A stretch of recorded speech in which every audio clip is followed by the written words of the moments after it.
MP Raghurama Krishnam Raju Sankranti సంబరాల్లో పాల్గొనేందుకు ఏపీకి వచ్చేందుకు సిద్ధమయ్యారు. అయితే ఏపీకి వస్తే మరోసారి ఏపీ పోలీసులు తనపై కేసులు పెట్టి అరెస్టు చేస్తారేమో అన్న భయంతో ఆయన ఏపీ హైకోర్టులో ఒక పిటిషన్ కూడా వేశారు. నిన్న ఆ పిటిషన్ పైన విచారణ కూడా జరిగింది. ఈరోజు తీర్పు కూడా వెలువరించింది.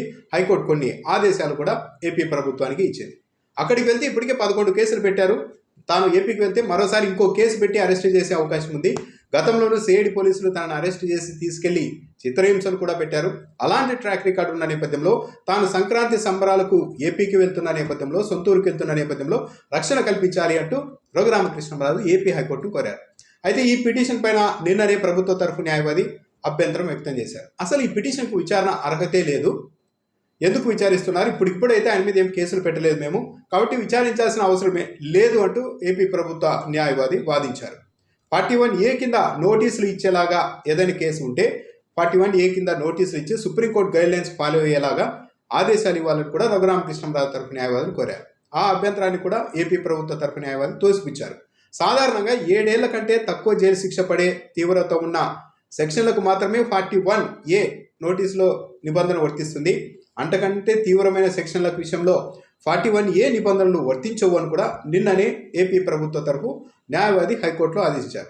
ఇరుపక్షాల వాదనలు విన్న హైకోర్టు ఈరోజు తీర్పునిస్తూ ఉత్తర్వులు ఇస్తూ రఘురామకృష్ణంరాజు పైన ఏవైనా కేసులు ఉంటే నిబంధనలు పాటించండి, సుప్రీంకోర్టు గైడ్లైన్స్ పాటించండి, అర్నేష్ కుమార్ కేసులో సుప్రీంకోర్టు ఇచ్చిన నిబంధనలు పాటించండి, 41A కింద ముందస్తుగా నోటీసులు ఇవ్వండి అని హైకోర్టు ఆదేశించింది.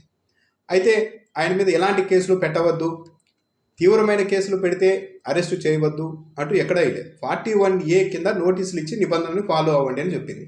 ఒకవేళ 7 ఏళ్ల కంటే తక్కువ జైలు శిక్ష పడే తీవ్రత ఉన్న సెక్షన్లు మోపినప్పుడు మాత్రమే 41A కింద ముందస్తుగా నోటీసులు ఇవ్వాల్సి ఉంటుంది. అంతకంటే తీవ్రమైన సెక్షన్లు మోపినప్పుడు మాత్రం ఈ నిబంధనని పాటించాల్సిన అవసరం లేదు, నేరుగా అరెస్ట్ అయినా చేయవచ్చు. సో ఇప్పుడు రఘురామకృష్ణంరాజు ఏపీకి వెళ్తున్నారు. రఘురామకృష్ణంరాజుకు వైసీపీ ప్రభుత్వానికి మధ్య ఏ స్థాయిలో ఫ్యాక్షన్ ఉంది అన్నది మనం నిత్యం చూస్తూనే ఉన్నాం.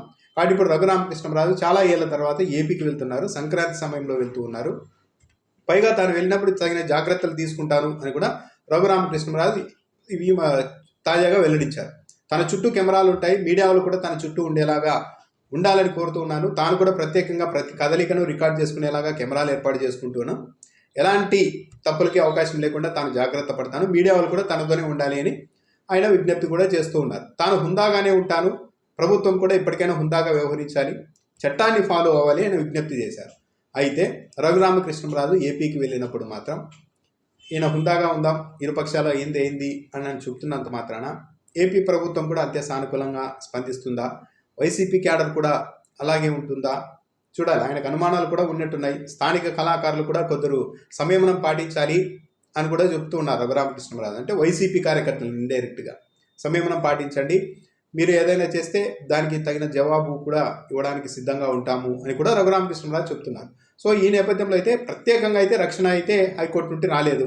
ఆయన ఏమి చేయొద్దండి, కేసులు పెట్టద్దండి, ఏపీకి వస్తే అరెస్టు చేయొద్దండి, ఎలాంటి కేసులు పెట్టద్దండి అని అయితే హైకోర్టు చెప్పలేదు. కేవలం 41A నిబంధనలు పాటించండి అయింది. అంటే 7 ఏళ్ల కంటే తక్కువ జైలు శిక్ష పడే తీవ్రత ఉన్న సెక్షన్ల కింద కేసులు నమోదు చేసినప్పుడు మాత్రమే ఆ నిబంధన వర్తిస్తుంది.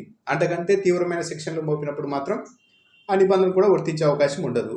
కాబట్టి ఏం జరుగుతుంది, సరే ఎన్నికల టైం కాబట్టి ఎందుకు ఇంకా లేనిపోని రచ్చ అని ఇరుపక్షాలు మౌనంగా ఉంటాయా అన్నదైతే చూడాలి.